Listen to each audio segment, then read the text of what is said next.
एक गांव में विजय नाम का लड़का और मीना नाम की लड़की रहते थे। मीना गांव की सभी लड़कियों में से सबसे खूबसूरत लड़की थी। जितनी वो सुंदर थी उतनी ही ईमानदार भी थी। वो ना तो कभी किसी से झूठ बोलती और ना ही किसी से फालतू की बातें करती, बस अपने काम से काम रखती थी। उसकी क्लास में एक विजय नाम का लड़का था। वो मन ही मन उससे बहुत प्यार करता था। विजय अक्सर उसके छोटे मोटे काम कर दिया करता था।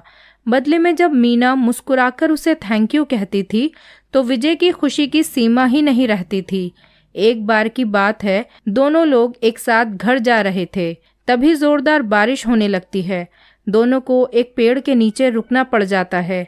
पेड़ बहुत छोटा होता है। बारिश की बूंदें छन छन कर उससे नीचे आ रही थी। ऐसे में बारिश से बचने के लिए दोनों एक दूसरे के बेहद करीब आ जाते हैं। मीना को इतने करीब पाकर विजय अपने जज्बातों पर काबू न रख सका।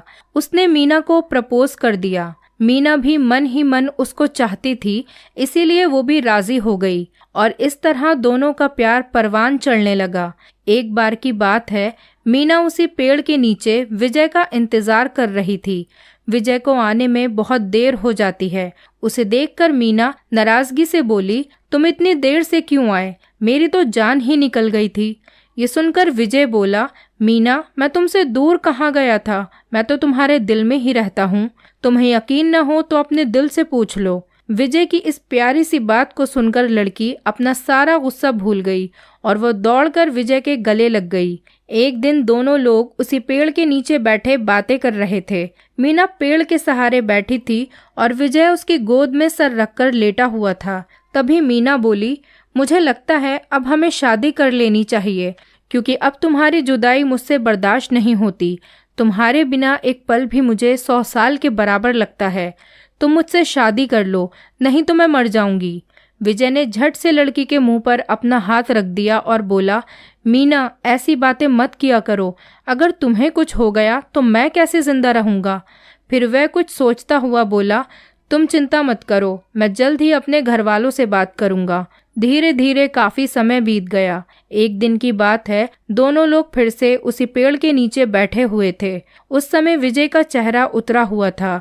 मीना के पूछने पर वो रुआंसा होकर बोला, मीना, मैंने अपने घर वालों को बहुत समझाया, पर वो हमारी शादी के लिए तैयार नहीं हैं। उन्होंने मेरी शादी कहीं और पक्की कर दी है। ये सुनकर लड़की का कलेजा फट पड़ा।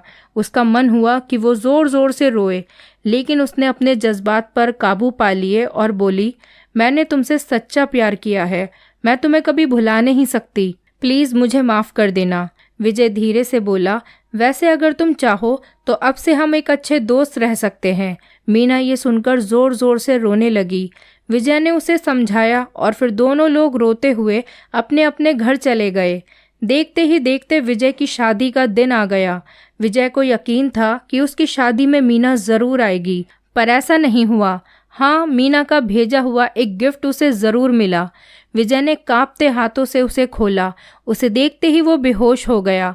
गिफ्ट पैक में और कुछ नहीं बल्कि खून से लथपथ मीना का दिल रखा हुआ था और साथ ही में एक चिट्ठी भी थी जिसमें लिखा हुआ था, अरे पागल, अपना दिल तो लेते जा, वरना अपनी पत्नी को क्या देगा।